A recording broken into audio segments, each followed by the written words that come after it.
بسم الله الرحمن الرحيم الحمد لله رب العالمين والصلاة والسلام على نبينا محمد وعلى آله وأصحابه وسلم تسليما مزيدا ثم أما بعد أخوة الكرام السلام عليكم ورحمة الله وبركاته. أخوة الكرام Inch'Allah, nous allons aujourd'hui aborder un hadith qui mentionne ce qui s'est passé entre Abu Bakr et Omar anhuma. Et donc c'est très intéressant par rapport à le comportement al-adab, comment s'était comporté Abu Bakr qui est ce sahaba jalil, ce compagnon noble, et de sa position auprès du prophète par rapport à cette histoire. Il nous est rapporté عن أبي درداء رضي الله عنه كانت بين أبي بكر وعمر محاورة, c'est-à-dire qu'il y a eu une sorte de dispute. Il y a eu une dispute pour un sujet entre Omar et Abu Bakr رضي الله عنه. فأغضب أبو بكر عمر فانصرف عنه عمر مغضبا. Et donc, lorsque cette dispute s'est passée entre les deux, eh bien, s'est mis en colère Abu Bakr. Et donc, c'est comme s'il avait porté un petit peu des propos durs contre Omar. Et Omar s'est énervé. Et pour cela, donc, il est parti de la laisser. Et il est parti. فأتبعه أبو بكر رضي الله عنه يسأله أن يستغفر له. Et vous savez, Abu Bakr, lorsqu'il a vu le comportement de Omar, donc il s'était énervé, donc il a été blessé en fait par les propos d'Abu Bakr. Alors qu'est-ce qu'il fait? Eh bien, il voit que Omar est énervé, il s'en va. Et donc qu'est-ce qu'il fait? Il le suit. Et il le suit afin de lui demander de lui pardonner, de l'excuser. Tu vois? فلم يفعل حتى أغلق بابه في وجهه. Et il l'a suivi au point même qu'arrivé à la porte de chez lui, de Omar, quand il est rentré chez lui, et que Abu Bakr ne cessait de demander à Omar « Pardonne-moi », au point que Omar a fermé la porte au nez à Abu Bakr. Tellement il était en colère. Tu vois? فأقبل أبو بكر رضي الله عنه إلى رسول الله صلى الله عليه وسلم فقال أبو الدرداء رضي الله عنه ونحن عنده. Et donc, Abu Bakr, on est parti pour se plaindre auprès du prophète.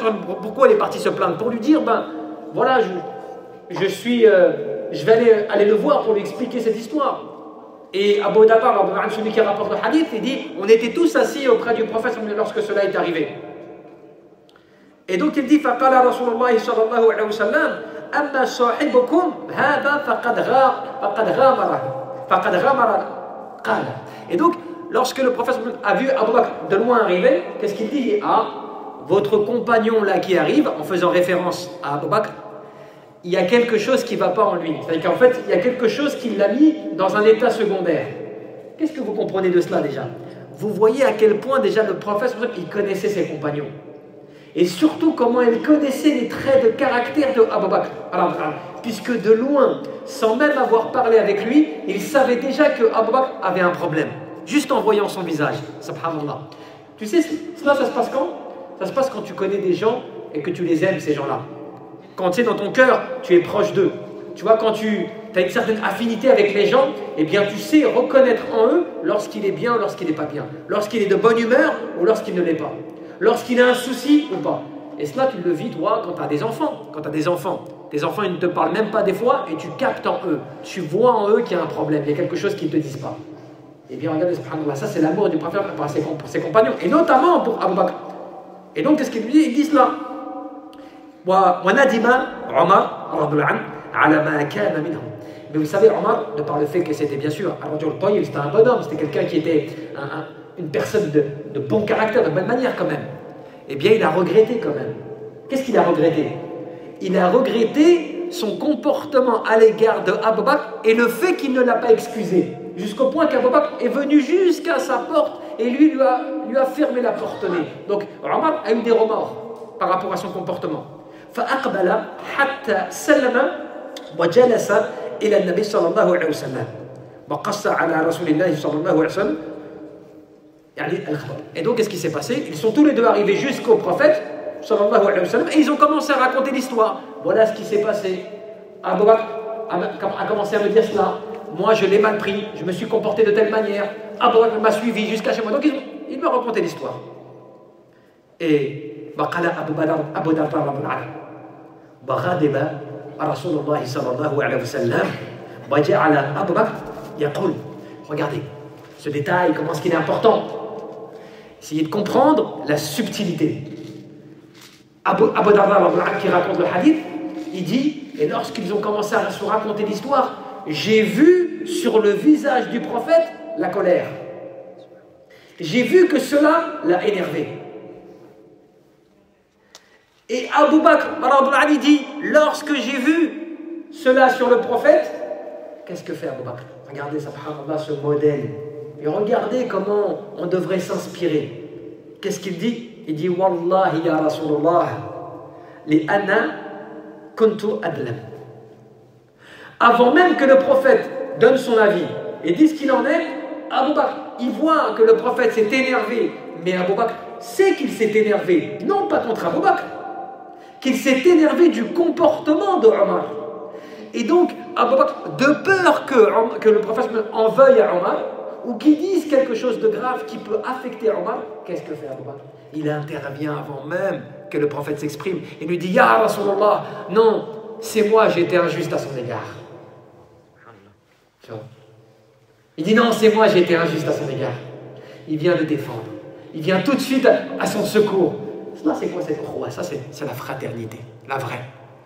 Tu vois, c'est celle qui, même quand toi tu sais que tu as causé un tort, que toi, peut-être toi, tu as agi d'une certaine manière, et bien quand même, tu vois, tu viens à la défense de ton frère. Subhanallah. Et le prophète entend cela d'Abu Bakr, mais qu'est-ce qu'il dit quand même? Il dit, Hal antum tarikuna li sahibi? Et il s'adresse à tout le monde, il dit, mais est-ce que vous allez laisser tranquille mon compagnon? En faisant référence à Abu Bakr. Est-ce que vous allez laisser tranquille mon compagnon? Hal antum tarikuna li sahibi? Est-ce que vous allez laisser tranquille li sahibi, mon compagnon? Et le ulama, al-muhaddithin, qu'est-ce qu'ils te disent? Regarde le prophète, comment est-ce qu'il a décrit Abu Bakr, non pas comme une personne, tu vois, individuelle. C'est-à-dire, est-ce que vous n'allez pas laisser tranquille Abu Bakr? Il n'a pas cité son nom. Qu'est-ce qu'il a dit? Mon compagnon. Il l'a affilié à titre personnel. C'est comme si tu disais, s'il te plaît, laisse tranquille, tu vois, cet ami, hein, laisse tranquille mon ami. Tu personnalises ta relation avec lui. Cela veut dire que tu montres aux gens à quel point cette personne elle est importante pour toi. Parce que tu n'as pas dit laisse tranquille un tel ou un tel. Tu as spécifié le statut que cette personne a pour toi. Mon ami, mon compagnon. Quand allez-vous, par deux fois, quand allez-vous laisser tranquille mon compagnon? L'air de dire, vous n'en avez pas marre de parler tout le temps sur lui, ou de l'embêter, ou de venir le provoquer, ou des choses comme ça? Et, subhanallah, inni qultu ya ayyuhan nas inna rasulullah ilaykum jami'an faqultum kadhabata wa qala Abu Bakr sadaqta qala Abu Bakr yani Abdullah ghamara sabaqa yani bil khabar. Pourquoi? Regardez cette partie comment elle est importante. Le prophète a dit, je suis venu à vous pour vous annoncer ma prophétie. Qu'est-ce qu'il fait là? Il est en train d'expliquer pourquoi vous devez laisser tranquille Abu Bakr. Là, il est en train d'expliquer à ses compagnons, qui est une explication aussi pour nous. Pourquoi est-ce que vous devez laisser tranquille Abu Bakr? Pourquoi? Il dit, parce que je suis venu à vous, vous annoncer le message de la prophétie, et vous avez démenti. Vous m'avez pas cru. Vous m'avez démenti, vous n'avez pas cru en moi. Alors qu'Abu Bakr, il a cru en moi directement. Lorsque j'ai annoncé la prophétie, le premier et le seul à croire en moi parmi les compagnons, c'est Abu Bakr. Alors que vous, vous aviez des doutes. Et cette histoire, tu la retrouves, pourquoi on l'appelle Abu Bakr as-Siddiq? Par rapport, tu sais, à l'Isra wal Mi'raj. Quand c'est arrivé ça, quand c'est arrivé l'histoire de l'ascension, tu vois, de la nuit nocturne et de l'ascension, eh bien, qui a été le compagnon qui n'a montré aucune hésitation au récit? Qui était le compagnon qui a cru tout de suite, au point même que les gens allaient le voir pour lui dire, mais est-ce que tu crois en ce qui est rapporté par ton compagnon Mohammed, qui dit comme quoi en une seule nuit il est parti jusqu'à Beit el-Maqdis et qu'après qu'il est revenu, qu'il a traversé? Est-ce que tu crois en cela? Alors les ulama ils te disent quoi? Ils te disent, regardez Abu Bakr comment il était intelligent et comment il avait un intellect, une réflexion qui était aiguisée. Une réflexion aiguisée. Pourquoi? Parce que lorsque les gens étaient partis le voir pour lui dire, est-ce que tu crois? aux informations de ton compagnon Mohammed qui dit comme quoi, dans la nuit, il a voyagé, il a fait ceci, cela, cela, qui est extraordinaire, parce qu'il y a des compagnons qui avaient des doutes. Même s'ils avaient la foi en Allah subhanahu wa ta'ala, même s'ils croyaient en Allah, ils avaient quand même des doutes sur ce récit extraordinaire. Et ils sont partis voir Bakr. Est-ce que tu crois vraiment en ces histoires? Et lui, au début, Abu Bakr, il ne savait pas que les gens parlaient sur cela, qu'ils n'y croyaient pas trop. Il dit pourquoi? Est-ce qu'il dit cela? Le prophète, est-ce qu'il raconte cela? Il dit oui, il raconte cela comme histoire. Il fait, s'il le dit, c'est que c'est la vérité. Et après, ils lui disent, mais tu crois qu'en une seule nuit, il a fait ceci, cela, en voyageant de la Mecque jusqu'à Jérusalem, comme cela en une seule nuit? Regardez l'intelligence d'Abu Bakr. Regardez la réflexion aiguisée d'Abu Bakr. Qu'est-ce qu'il dit? Il dit, pour moi, ce n'est pas étonnant, puisqu'il reçoit el-wahi, des révélations du ciel, par le Seigneur des mondes, qui lui descendent le matin ou le soir, alors que nous sommes des fois avec lui. Qu'est-ce qu'il a fait, Abu Bakr? Il a fait un qiyas, un raisonnement par analogie. Il a analysé l'information que Allah Azza wa Jal l'aurait emmené dans la nuit jusqu'à Bayt al-Maqdis et qu'il serait revenu. Et ceci-là, il dit, mais pour moi, c'est pas plus extraordinaire que le fait que Allah, du haut des 7 cieux, il descend des révélations à son prophète qui est sur terre. C'est pas plus étonnant pour moi. Et c'est comme cela qu'il a été appelé As-Siddiq, celui qui atteste de la vérité. Elle est sortie de là, sa cognée.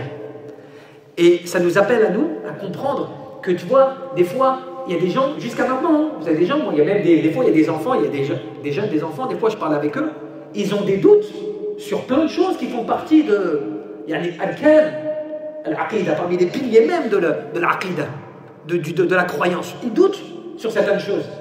Il y a même des adultes, ils doutent même que dans la tombe, il y a un interrogatoire ou des choses comme cela.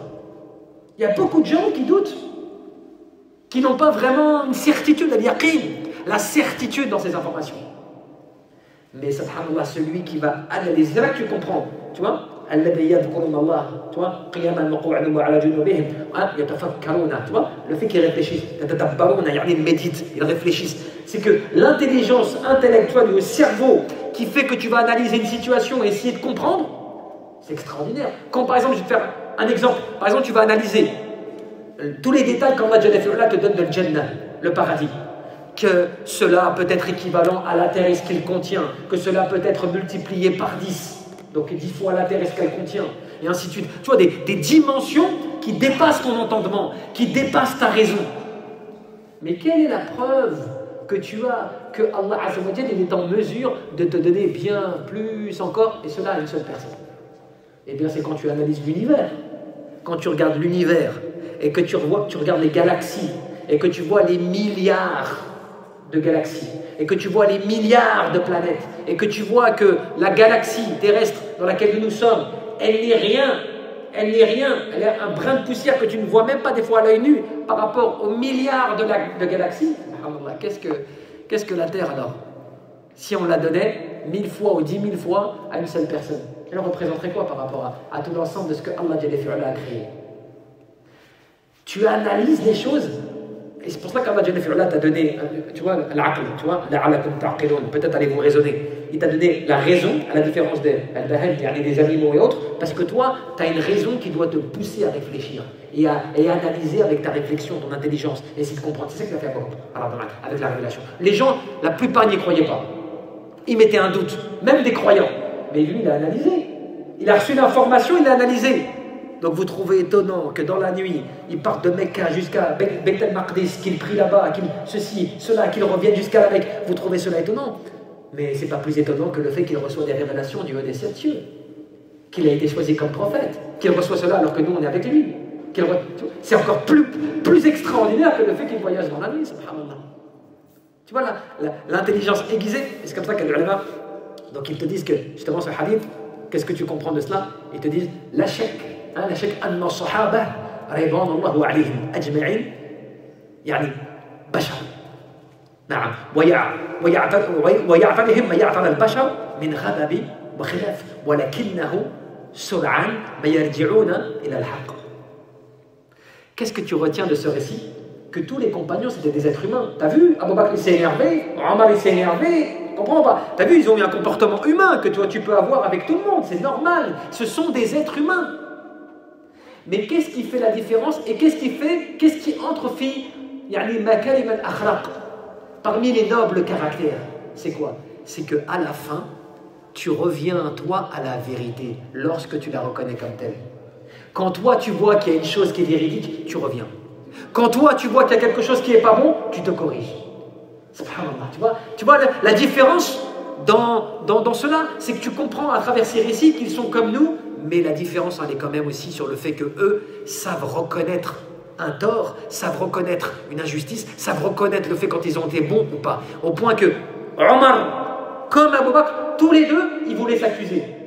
Abu Bakr lui dit, non, c'est moi, j'ai été injuste. Et Omar lui dit, non, c'est moi, je l'ai provoqué. Subhanallah, tu vois. Allahu a'lam, wa tabaraka wa ta'ala, أن يرزقنا الإخلاص في القول والعمل والنية. اللهم ربنا فاغفر لنا وارحمنا واهدنا على الصراط المستقيم. اللهم ربنا هب لنا من أزواجنا وذريتنا قرة أعين واجعلنا للمتقين إماما. اللهم ربنا آتنا في الدنيا حسنة وفي الآخرة حسنة وقنا عذاب النار. وصلى الله وسلم وبارك على نبيك ورسولك محمد. بارك الله فيكم. غفر الله لي ولكم والسلام عليكم.